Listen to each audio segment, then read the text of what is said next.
and welcome to the 5th and final episode of Warhammer Age of Sigmar Stormbringer, your video guide to the first 5 issues of your Stormbringer magazine subscription. I'm Lizzie. And I'm Alex. In this episode, we wrap up the series by teaching you the secrets of the Stormcast Eternal's immortality, the mystical reforging process, and how it empowers them to act with selfless bravery in battle.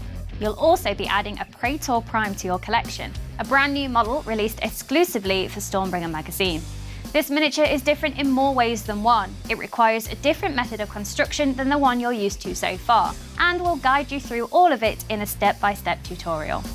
And finally, you'll need all of your tactical abilities in our final battle, where critical choices will shape the outcome of a skirmish between Sigmar's champions and the evil Cruel Boys. But first, let's talk about the Soulforges of the Stormcast Eternals. You may remember that Stormcast Eternals are made from the souls of fallen heroes, rescued at the moment of their death and reforged into immortal warriors. It is in the Soulforges where mages work their divine magic, rebuilding shattered spirits and sculpting bodies from raw lightning in an excruciating process that, while harrowing, is better than staying dead. After a period of recovery, the reborn Stormcast Eternal returns with newfound battle experience and a burning desire for vengeance. You might be wondering, what happens to their fancy armour and weapons when they die? Are the mortal realms littered with discarded golden masks and hammers? Luckily, the magical material known as Sigmarite bonds a warrior's possessions to their soul and carries their favourite gear back to the realm of heavens with them. This constant cycle of battle, death and rebirth might seem like a raw deal, but the Stormcast Eternals bear it with heroic determination. You'll find out more about their life of war and the striking way they arrive on the battlefield in this issue. You'll also get your first look into the distant past of the mortal realms, a time known as the Age of Myth. Here, gods walked among the people and the realms knew an unprecedented time of peace and prosperity. Alas, it wasn't to last, and you'll learn more about the calamity that followed in future issues. Lastly, you'll get a complete unit profile for your Praetor Prime, and the unit of Praetors she leads. They'll be added to your collection in a later issue, but you can get a head start deciding their unit traits and personality now. Since we're talking about our Praetor Prime, let's put her together. Unlike the models you've received so far, this miniature has no pegs to slot pieces together. Instead, we use plastic glue to bond each component.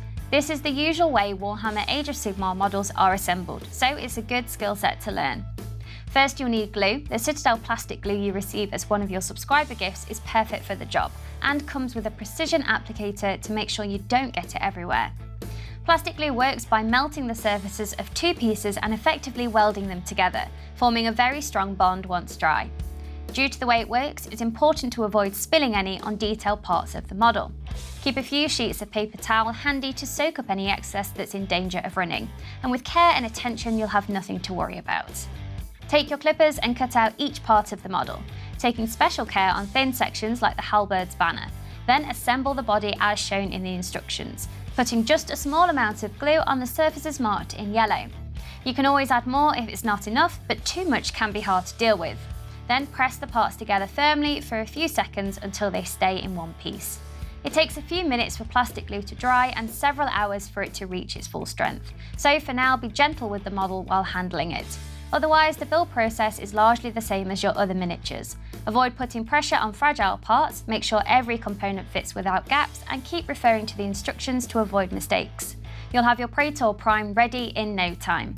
If you want to use the paints you received last issue to give your model a colour scheme matching your other Stormcast Eternals, this is a great time. And this issue contains a comprehensive guide for undercoating and base coating this miniature. Just make sure the glue is fully dry before you start. It really doesn't mix well with paint.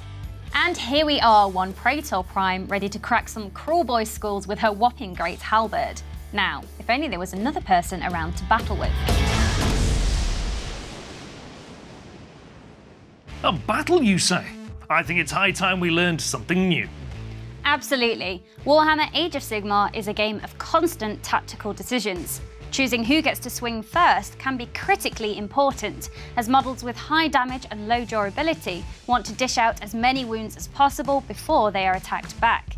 Large units, however, can soak up a bit of punishment and still get some licks in.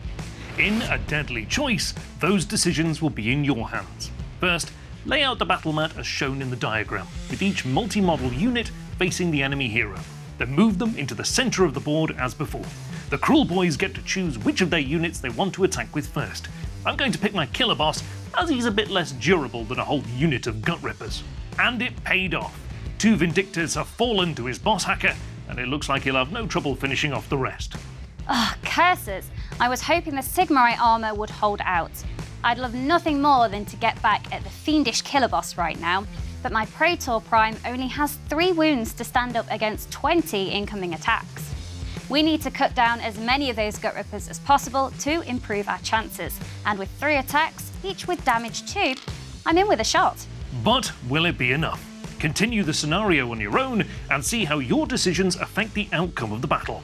Then run it again and act in a different order. You'll be surprised how much things can change. So that just about wraps up this episode and this series. But your Warhammer Age of Sigmar Stormbringer collection is only just beginning. Your next issues will contain more models, and issue 6 comes with a band of Hobgrot Slitters. To help get them battle ready, more paints will come in later issues. Eventually, you'll have 2 huge armies led by epic heroes, snarling monsters, and representatives from a whole 6 separate factions. You'll even get some terrain to use in your games, giving you the complete Warhammer Age of Sigmar experience entirely from this magazine series. Tutorials and battle plans will guide you through the Warhammer hobby step by step, gradually adding rules until you can play a game in your sleep. Each issue will immerse you in the lore of the mortal realms, from the dark days of the Age of Chaos to the current era of the Beast. Before long, you'll be a certified Mortal Realms expert. You can buy individual issues in many good hobby shops, supermarkets, and newsagents, but subscribing will ensure you complete your collection. If you haven't subscribed already, you can head to the Warhammer Age of Sigmar Stormbringer website right now. There are even some exclusive gifts just for subscribers. Thank you very much for watching. And we'll see you on the battlefield.